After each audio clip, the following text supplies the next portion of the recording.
आज पूरी की पूरी चाइनीज थाली बताने वाला हूँ जिसमें होगा rice, noodles, Manchurian, paneer chilli और सब कुछ बताने वाला हूँ सिर्फ 4 मिनट के अंदर।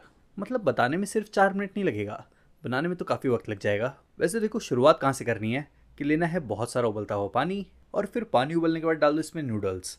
नूडल्स को एकदम सॉफ्ट होने तक पकने दो और फिर उसके बाद अब इसे निकाल लो। फिर एक बड़ा सा बर्तन ले लो जिसमें डाल दो बारीक बारीक कटा हुआ पत्ता गोभी, साथ में डाल दो इसमें मैदा, कॉर्नफ्लावर दोनों मैंने आधा आधा कप लिया है। साथ में डाल दिया बारीक कटा हुआ अदरक, बारीक कटा हुआ हरी मिर्च दोनों एक एक चम्मच लिया है और बारीक कटा हुआ लहसुन भी। फिर आधा चम्मच काली मिर्च पाउडर भी डाल दे रहा हूँ, टेस्ट के हिसाब से नमक, एक चम्मच से ज़्यादा कश्मीरी लाल मिर्च पाउडर और एक चम्मच भर के अदरक लहसुन का पेस्ट, बारीक कटा हुआ धनिया भी डालकर अब इन सबको हाथों से ही अच्छे से मिला लो। बीच बीच में थोड़ा थोड़ा पानी भी डालते रहना ताकि इसमें अच्छे से बाइंडिंग आ जाए। पर हाँ, पानी बहुत ज़्यादा भी मत डालना क्योंकि हमने इसमें नमक डाला तो सब्जियाँ भी पानी छोड़ेंगे। फिर इसे अच्छे से मिक्स करने के बाद अब इसे दे दो शेप और इसे इस तरह से मंचूरियन वाला शेप देने के बाद अब इसे डालना सीधा गरम गरम तेल में। तो तेल मैंने देखो पहले से गरम करके रखा है। फिर एक एक करके इसे डाल दो और इसे फ्राई होने दो। फिर इसे तब तक फ्राई करो जब तक ये हल्के से क्रंची ना हो जाए। जब आप इसे बीच बीच में चलाओगे ना तब आपको खुद ही फील होगा। फिर से अच्छे से फ्राई करने के बाद अब ले लो पनीर। पनीर में मैं डाल दे रहा हूँ बहुत सारा कॉर्नफ्लावर। कॉर्नफ्लावर और पनीर को साथ में अच्छे से मिक्स कर लो और फिर इसे उसी तेल में डाल दो जिसमें मंचूरियन फ्राई कर लिया था। पनीर फ्राई होने में ज़्यादा वक्त नहीं लगता। फिर पनीर को भी अच्छे से फ्राई करके निकाल लो। फिर पनीर को फ्राई करने के बाद ले लो एक वोक, कढ़ाई का भी यूज़ कर सकते हो और इसमें डाल दो 2 से 3 चम्मच तेल, आधा चम्मच बारीक बारीक कटा हुआ लहसुन। लहसुन को अच्छे से पकाने के बाद डाल दो इसमें प्याज, गाजर, बीन्स, शिमला मिर्च और इन सबको भी अब हल्का फुल्का ही पका लो।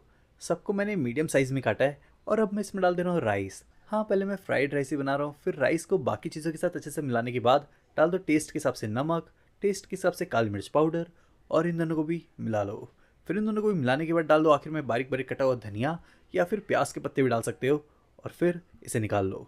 फिर इसी वो या फिर कढ़ाई में ले लो 2 से 3 चम्मच तेल जिसमें डाल दो 1 चम्मच बारीक कटा हुआ लहसुन, आधा चम्मच बारीक कटा हुआ अदरक, हरी मिर्च अपने टेस्ट के हिसाब से और इन तीनों को पकाने के बाद मैंने इसमें डाल दिया जुलियन में कटे हुए प्याज। प्याज को भी ना हल्का फुल्का ही पका लो। फिर शिमला मिर्च भी मैंने वैसे ही काट के डाला है जैसे कि प्याज डाला है और शिमला मिर्च को भी बस हल्का फुल्का ही पका लो और गाजर भी वैसे ही करना है।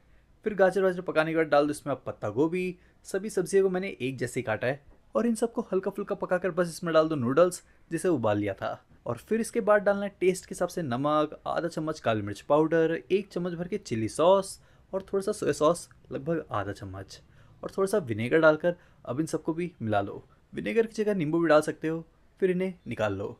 फिर उसी वोक में मैंने ले लिया है 2 से 3 चम्मच तेल और तेल डालने के बाद डाल दो 1 चम्मच भर के बारीक कटा हुआ लहसुन, 1 चम्मच बारीक कटा हुआ अदरक, हरी मिर्च अपने टेस्ट के हिसाब से और इन सबको भी आप पका लो।